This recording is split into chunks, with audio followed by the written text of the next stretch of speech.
So what's next is this section. So your extensive publishing career includes to date more than 200 authored or edited articles, books, and chapters. What else would you like to accomplish that you have not yet done? Well, there's so much to be done because there's so much that remains to be done.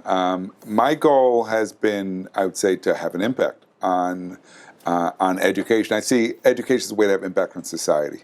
And so I'm constantly looking for ways to advance that. And so we just applied for a grant to bring mindfulness into a particular school as an intervention. I was on the Aspen Institute's panel on social and emotional learning, and we released a report last January. And I really believe that if you don't address a child's social and emotional needs, it's going to be very hard to see the academic gains that we would like. And so we're going to work with a school that serves a very high need population. A lot of them are teen mothers. Mostly it's all girls school. But we're going to introduce mindfulness and meditation as a strategy for working with the school. And I'm working with psychologists, one of whom is my wife. She's a psychologist here at UCLA, is an expert in mindfulness. I'm excited about it because I believe it's a resource that could be helpful to lots of people, particularly who are dealing with the kinds of stress and trauma that the children in the school are dealing with. So that's just something I'm working on now. We're going to release a report in a few weeks on the state of black children in Los Angeles. And it's pretty bleak because despite the decline in population, outcomes for black children are very bad. They're more likely to be homeless than any other group of kids, more likely to be in foster care, more likely to have an incarcerated parent, and more likely to underperform. And what we're trying to do is show that what's happening in school is connected to what's happening outside of school, and therefore we need a strategy to address both. And so we have recommendations and for policy, and we're working with policymakers to try to do something. So I'm excited about those possibilities. We talk about outcomes, and we have all these social outcomes, which you just mentioned, but we also consistently default to academic outcomes, which the consistent default of that is the standardized test score. And so also given your work on testing and the achievement gap, what is it with the dependent variable in methodological terms and the use of these outcome variables to measure what's happening, especially in urban schools? Yeah.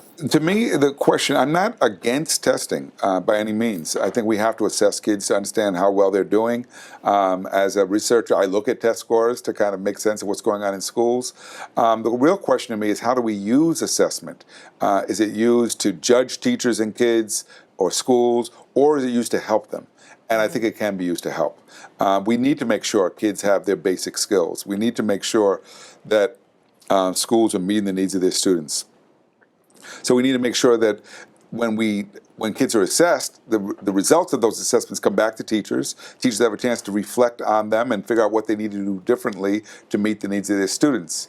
To me, that's the proper use of testing. So it's not a question of being for or against, it's a question of how we're using it. And if we're using it to try to change outcomes, then I think we're using it in the right way. Do you think that these outcome variables contribute to the issues with inequity throughout the country? They can, depending on how they're used. They often are used to penalize schools and to penalize kids. And particularly marginalized students. That's right. So it's really all about the use, is what you would argue. So I'm just debating with a school board member here in LA. They want to rank schools based on student test scores. I said, that's really a stupid idea, because what you'll see is that all the schools in the poorest communities are failing.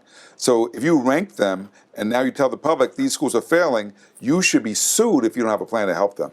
Yes. No one should put their kids there then. Right, especially when you start attaching school funds. Exactly. It's like saying this school has contaminated lead, but the kids are still allowed to go. And we're going to deny you more funding. Right. And you're going to have to figure out the lead problem yourself. Yes, right. Agreed. We're on the same page, which I'm not surprised. Okay. What impact has your research had of which you are most proud? I was just on National Public Radio last week and did an interview about deeper learning. And she played it for her staff and how impactful it was. And now they watched a TED Talk I had done about getting kids excited about learning. So that was encouraging. And I often get messages like that of people who are saying, look, we're following what your advice and it's helpful. When that happens, I feel very encouraged. And I can name schools that I've partnered with where I've seen the improvement over time. I don't take credit myself. What I say is that I'm working with people who are like minds, and we're working together to achieve better goals. And that's, affirming. Okay. Now to the next and almost last section, second to last section, introspective questions. Okay. Who do you believe has had the greatest impact on you and the person and scholar you have become today?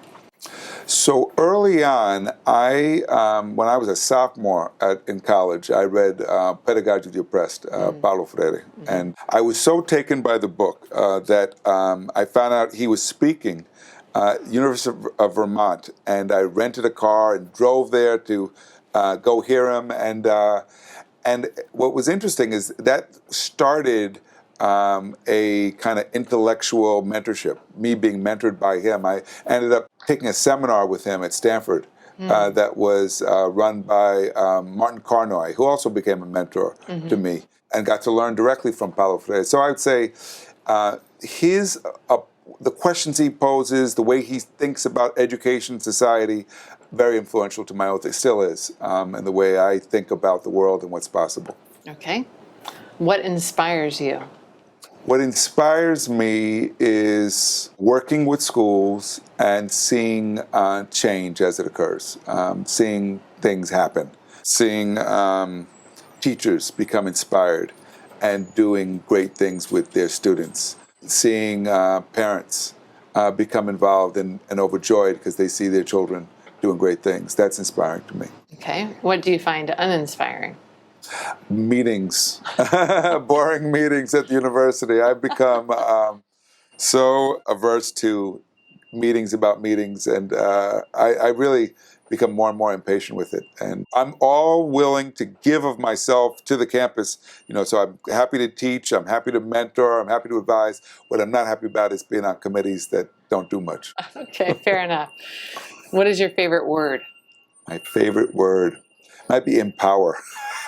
Good. What's your favorite pastime? Favorite pastime, I would say swimming. If I could do it more often, I'd say bike riding right now. Okay.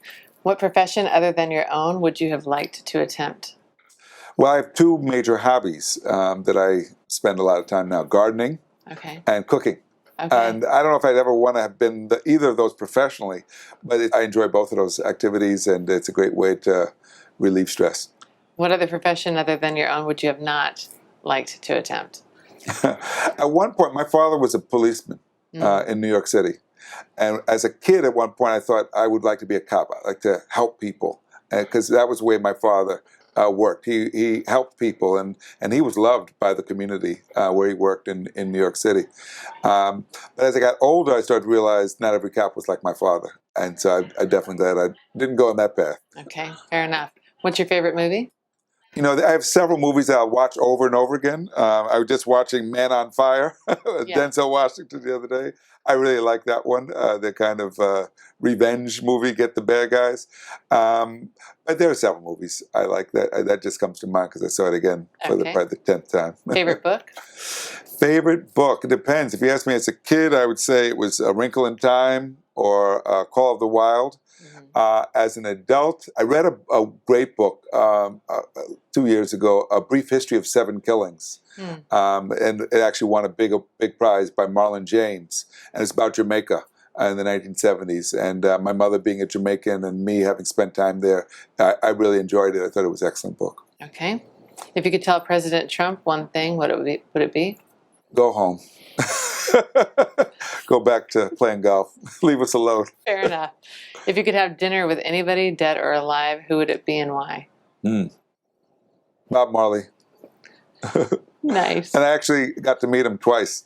And I would want to talk to him because I think, he's one of these people whose music is global and it's timeless. It's still so influential. You go around the world, people know who Bob Marley is, know about the music. Right. And I think because he had a message that transcended, race and nationality and time language and and culture and time and space. Right. If heaven exists, what would you like to hear God say when you arrive at the pearly gates? It's more work to be done. Don't start relaxing too soon. You don't get your wings yet. That's right. Finally, what advice might you offer to graduate students and beginning researchers who hope to make a contribution like you to education and educational research in the future? I think it's easy when you're a graduate student to feel as though everything that has already been done. There's no question, there's no topic that someone's not studied before. And that's true to a large degree. However, there are so many problems out there that we haven't solved. So what that means is if you focus on the problem and try to be creative in the way you think about that problem, the way you approach that problem, and the way you approach others in working on that problem, you can do work that can be quite impactful and that can be quite meaningful. And so stay focused on the problems. That's great. That's really good advice. Okay, in closing, when asked to capture the essence and nature of Pedro Noguera, your wife, Dr. Allison Pimentel, describes you as a gift to your family, your friends, and the world at large. Your work and advocacy on behalf of students of color, immigrant students, and all students has profound impact. The impact will affect generations to come and help contribute to a more peaceful, just, and loving world. Your son, Joaquin, characterizes you as his oldest friend, his thinking partner and confidant, his coach and mentor, and his father. He describes you as a special human being and that he, along with the other 4 human beings you helped to create, cherish you very dearly. Your friend and colleague, Dr. Karen Trujillo, describes you as humble, brilliant, motivational, and honest. She explains that you speak the truth about supporting our kids, teachers, and communities. You understand it is about holistic, culturally relevant experiences for kids, and you share that truth with them. Your longtime friend and colleague, Dr. Antwi Akam, notes that no matter how successful you are, you always stay rooted in the community. Yes, you are friends and family with kings and queens, prime ministers and presidents, the rich and famous, but what people don't know is that you're also friends and family with the most destitute, disenfranchised, and the most vulnerable. In spite of all your success, you have never forgotten where you come from. Your ability to bring people together, people from different races, places, spaces, classes, genders, sexual orientations, people with different perspectives on the world, is another one of your superpowers that continues to inspire us all. Finally, your friend and colleague, Amelia Van Name Larson, describes your body of work as bringing light, but explains that your most significant professional accomplishment is your ability to connect with people and bring fire. Your unique ability to connect with diverse audiences, from young to old, from white to black, to help them think about how to get it done. You move them past talk to action, past light to fire. Ultimately, capturing your essence and nature, your wife, Allison, described you as love and generosity. She notes that you are at your very core a loving, generous person. You exude warmth and vitality and life force energy. You beam your smile upon others and they feel seen, known, appreciated, and loved. You give yourself freely with no expectation of anything in return. You see and speak to the highest, best part of others. That's the part of them that you relate to. You're gentle, you're funny, you make everyone feel welcome. Your son Joaquin captures the sentiments of the others as well, explaining that you have always consistently worked hard even though you make it look easy. Professionally, your work consistently advocates for the disenfranchised, as mentioned before, also the minoritized and oppressed, challenging the status quo and beckoning the evolution of consciousness. You are a champion of social justice at all levels of scale, but particularly in education and society. You have been and remain a powerful voice in the world of educational research and practice. So, on behalf of all of us, educators, scholars, future educationists, educational researchers, and the like, we thank you, Dr. Pedro Noguera, for everything you do and for most importantly, being you. Wow, that was really special, those quotes. Thank you. People think really highly about you, and they should. You deserve it. Thank you. And that's it. So thank you so much for the interview. Thank you.